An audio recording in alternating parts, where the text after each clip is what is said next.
আপনি কি এমন বাস দেখেছেন যা কিনা একই সঙ্গে রাস্তায় আবার পানিতেও চলতে পারে? শুনতে একেবারে অবিশ্বাস্য হলেও এমন বাসই আবিষ্কৃত হয়েছে আধুনিক বিজ্ঞানের কল্যাণে। জার্মানিতে এমন কিছু বাস আছে যা শুধু রাস্তা দিয়ে চলতে পারে না, বরং নদীতেও ভেসে যেতে পারে। এই বাসগুলো খুব সহজেই রাস্তা থেকে নদীতে প্রবেশ করতে পারে। যাত্রীদের নামতে বা উঠতে হয় না।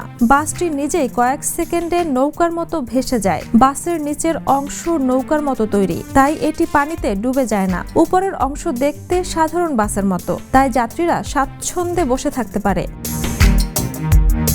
জার্মানির হামবুর্গের হাফেন সিটি রিভার বাস এবং লুবেকের স্প্ল্যাশ ট্যুরস হলো এই ধরনের বাসের উদাহরণ।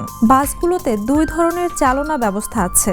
রাস্তা দিয়ে চলার জন্য টায়ার ও ডিজেল ইঞ্জিন থাকে, আর পানিতে চলার সময় সক্রিয় হয় প্রপেলার। এই কারণে বাসগুলো দুই জায়গাতেই চলাচল করতে পারে।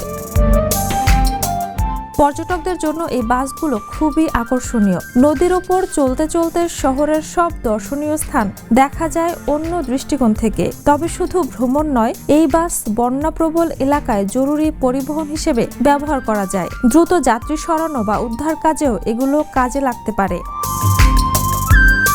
জার্মান প্রকৌশল এই বাস আবিষ্কার করে দেখিয়েছে কিভাবে এক যানবাহনই রাস্তা আর নদী দুই জায়গায় একই সাথে ব্যবহার করা সম্ভব।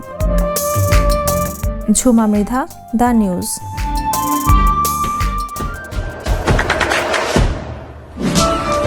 দেশে দেশে সবার সাথে দ্য নিউজ।